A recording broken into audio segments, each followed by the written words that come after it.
बिहार ने इस बार बोलना शुरू कर दिया है, लेकिन यह आवाज ना तो नारों में थी, ना ही माइक पर गरजते नेताओं की भाषणबाजी में। यह आवाज ईवीएम के सामने खड़ी चुप कतारों में थी।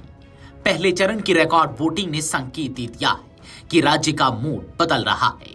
सबसे बड़ा सवाल है किसके पक्ष में, किसके खिलाफ, और इस बदलाव का वास्तविक जीत का फैक्टर क्या है। चलिए अब आपको बताते हैं कि आखिर वो फैक्टर कौन सा है जो पहले चरण के मतदान के बाद अब खूब चर्चाओं में है। वो फैक्टर है महिलाएं, इस चुनाव की सच्ची किंग मेकर। जी हां, सबसे उल्लेखनीय आंकड़ा यह रहा कि पिछले चरण में महिलाओं ने पुरुषों से ज्यादा मतदान किया। कई सीटों पर यह अंतर 5 से लेकर 7% तक पहुंचा। यह कोई आकस्मिक घटना नहीं, बल्कि पिछले एक दशक में सामाजिक आर्थिक नीतियों के असर का परिणाम है। नीतीश कुमार की 35% आरक्षण, महिला स्वयं सहायता समूह और मुख्यमंत्री महिला रोजगार योजना ने ग्रामीण महिलाओं में सुरक्षा और स्वावलंबन की भावना पैदा की।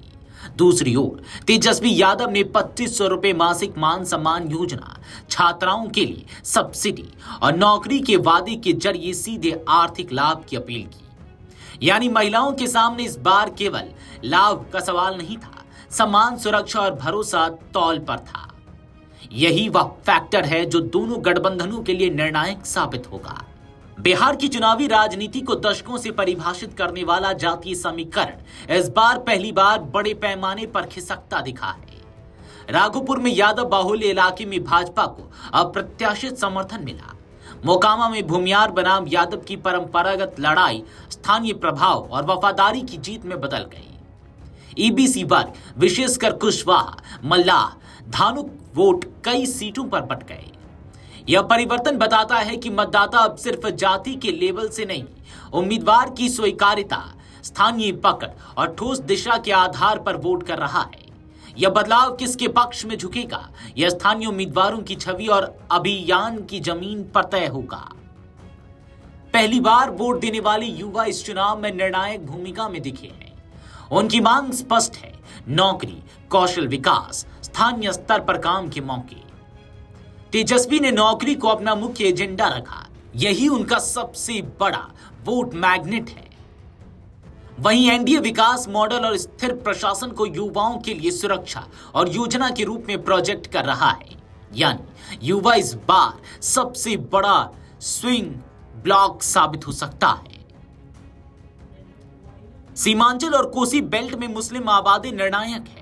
पहले चरण में जातीय ढांचे में आई दरार को संतुलित करने के लिए एनडीए अब धार्मिक ध्रुवीकरण की रणनीति पर आ गया है। अमित शाह, योगी आदित्यनाथ और हेमंत बिस्वा शर्मा की रैलियां इस संकेत का साफ उदाहरण है। दूसरी ओर महागठबंधन यहां माई समीकरण यानी कि मुस्लिम यादव को एकजुट रखने की कोशिश में है। साथ ही महिलाओं और युवाओं के पैटर्न को स्थिर आधार में बदलने का प्रयास कर रहा है। अब खेल 3 बिंदुओं पर टिका है। महिलाओं का मतदान किस पर निर्णायक रूप से झुकता है, युवाओं में नौकरी बनाम स्थिरता के एजेंडे में कौन भरोसेमंद दिखता है, और तीसरा ईबीसी और सीमांचल में कौन अपनी पकड़ बनाए रख पाता है। पहला चरण संकेत था, दूसरा चरण निर्णय होगा। इसके बाद इतिहास लिखने की बारी आएगी। बिहार इस बार सिर्फ सरकार नहीं चुन रहा, बिहार अपनी सियासत का नया चरित्र लिख रहा है। वीडियो डेस्क अमरउजाला.com। अगर आप ये वीडियो YouTube पर देख रहे हैं तो हमारे चैनल को सब्सक्राइब कर बेल आइकन दबाएं, और Facebook पर देख रहे हैं तो हमारे पेज को लाइक करें।